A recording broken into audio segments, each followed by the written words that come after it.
ভালো থাকা মানেই যে সুস্থ থাকা তা নয়।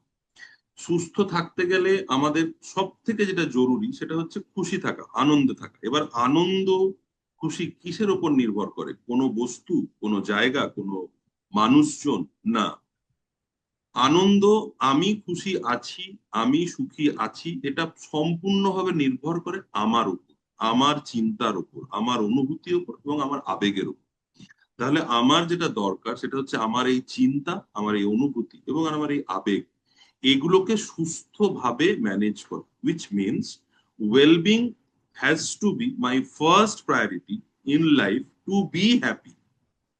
যদি ওয়েলবিং আমি না ফোকাস করি, আমি হ্যাপি হতে পারবো না। যদি আমার চিন্তাগুলো আমি ম্যানেজ করতে না পারি, আমি যদি যত রকমের দুশ্চিন্তাকে আমি যদি আমার মাথার মধ্যে পোষণ করি, then my feelings accordingly will be negative.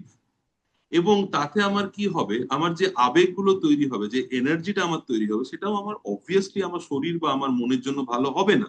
তাহলে আমি খুশি থাকবো না, আমি সুখী থাকবো না। আমি তখন একটা অন্য কিছু বলবো, এটা হলে আমি হব, এটা হলে আমি হব, কিন্তু আলটিমেটলি আমি ওই র্যাট রেসের মধ্যে আছি, আমি হতে পারছি না খুশি।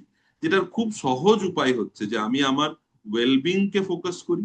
Let's focus, give importance, give priority on my physical health as well as mental health. মনকে যত্ন করা, মনকে ভালো রাখা, mind care is not a luxury, it's a mandatory part of our life. আর মাইন্ড কেয়ারের মধ্যে আবার আমি রিপিট করছি, তিনটে জিনিস ইম্পর্টেন্ট: আমার থটস, আমার ফিলিংস এন্ড আমার ইমোশনস। এটা পুরোপুরি আমার দ্বারা ম্যানেজ হবে, কাউকে লাগবে না, কিন্তু আমাকে এটা শিখতে হবে। I need the training, basic training to manage my thoughts, my feelings, and my emotions.